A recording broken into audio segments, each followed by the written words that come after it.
FBI Special Agent Joe Navarro interrogated the world's most dangerous criminals, spies, so on and so forth, for 25 years.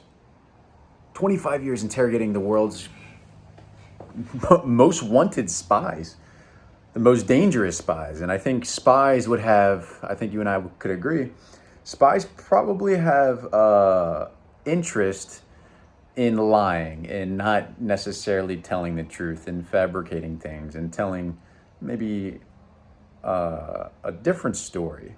So for 25 years, Joe Navarro interrogated these guys and girls, trying to figure out what they were actually saying. And as he retired, he wrote a book. He wrote a couple of books, what every body is saying, every single body, their actual body. And he wrote the Dictionary of Body Language.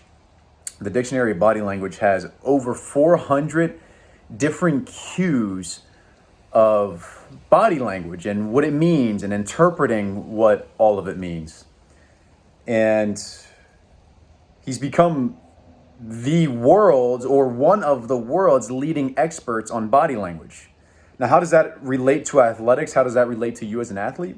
You don't have to know all 400 pieces of body language. I mean, he goes everywhere from, the top of your head all the way down through your body, everywhere from, subtle movements of your eyebrows, your forehead, your eyes, your nose, your mouth, your ears. There's a ton of different things that we communicate with our face. The basic understanding of body language in sports is like head up or head down, or like chest out, or chest slumped. But on a subconscious level, we pick up a lot more than just chin up or chin down. You can pick up what people are saying. You can pick up their vibration. You can pick up their body language, and not necessarily know why you get that vibration, right? Everyone talks about vibes. You pick up a vibe from someone that's not confident, someone that's confident, someone that's energetic versus someone that's, down in the dumps about something. So we pick up these vibes. The thing to understand, and the big lesson to learn here, I'm sitting in my garage. You're wondering why I have a book bag on. Going to the public library to do some writing. It's just a quiet, peaceful environment. You got a home office and things like that.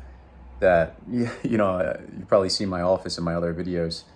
It's just an opportunity to go and be in a different environment and to think clearly and to see things clearly and to organize my thoughts, just be in a separate environment. It's like going to the gym, right? You can work out at home.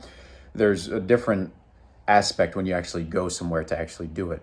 So I'm about to head out here.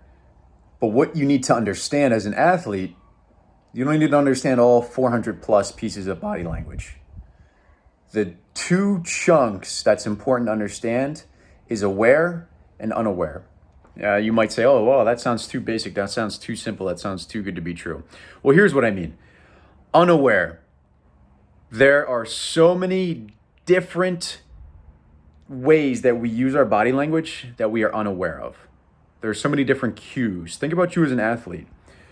If you watched a film of yourself or video of yourself, there's a lot of times where you probably say, what is he doing? Or what is she doing?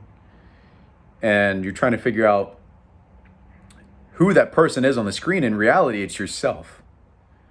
Not just the aspect of your sport where you're executing the motion itself, whether it's throwing, whether it's swinging, whether it's running, whether it's jumping, not just the action itself, but what is your body doing in between the times of inaction? I talked about this in other videos in game gaps. What are you doing during those game gaps? There's people that fidget. There's people that, they get their legs are going really fast, like they're pushing their leg in the ground and it's going up and down, or they're scratching their head a lot, or they're rubbing their face a lot, they're rubbing their hands a lot. Just a lot of nervous, a lot of anxious activity going on, or a lot of showing guilt, oh man, putting my hands on my head. There's a lot of things that you're communicating to your teammates, to your coaches, to the opponents. Number one, you don't want to give any sort of weakness, show any sign of weakness to the opponent.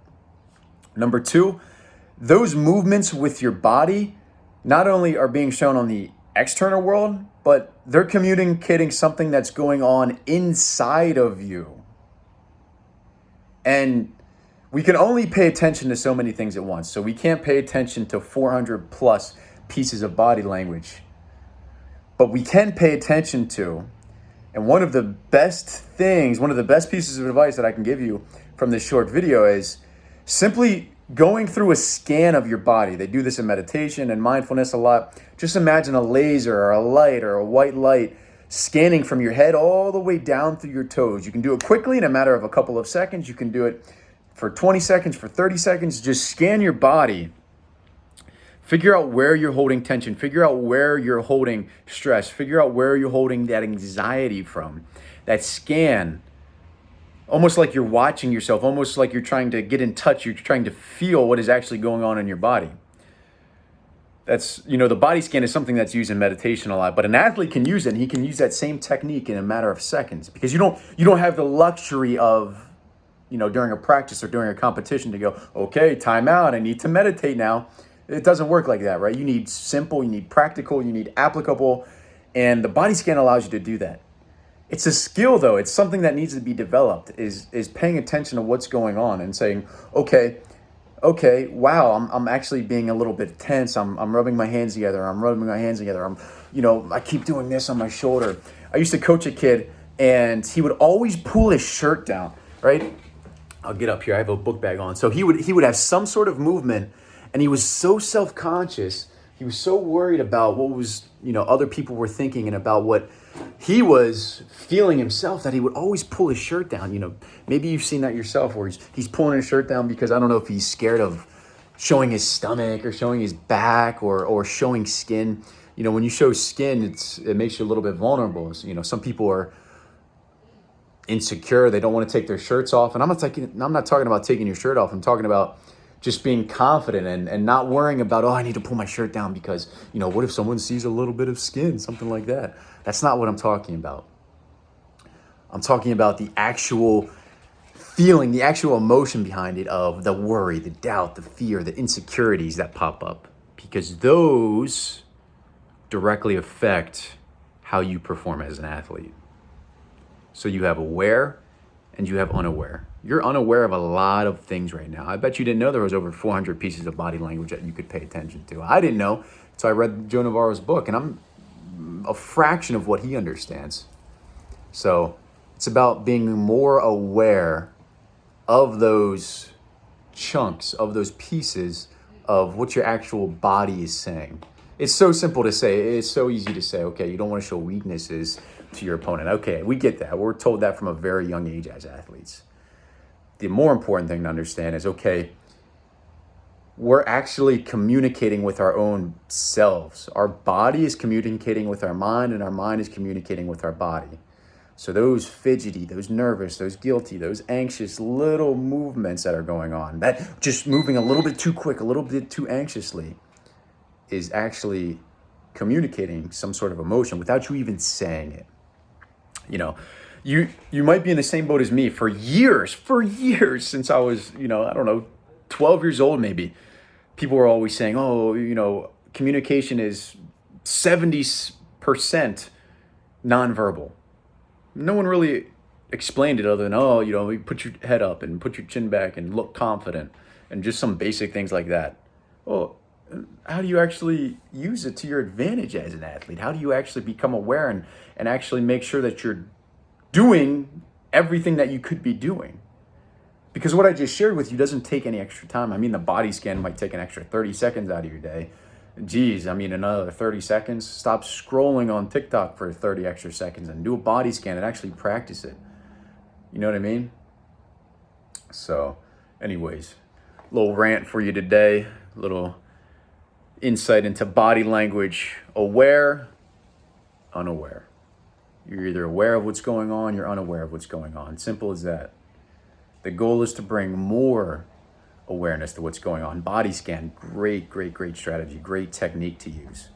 Maybe you're familiar with meditation, maybe you're not. All it is a light, a laser, whatever you want to envision, just scanning slowly from your top down through your body, and just feel different aspects of your body. Feel your head, feel your neck, feel your chest, feel your back, feel your arms, feel where you're holding tension, feel where you're being a little bit anxious, and just try to remove the tension from those areas. So anyways, hope everyone's doing well. I got to get going here. Got to get some stuff done. If you enjoyed this video, smash that thumbs up button, subscribe to the channel, all that good stuff, and we will see you on the next one.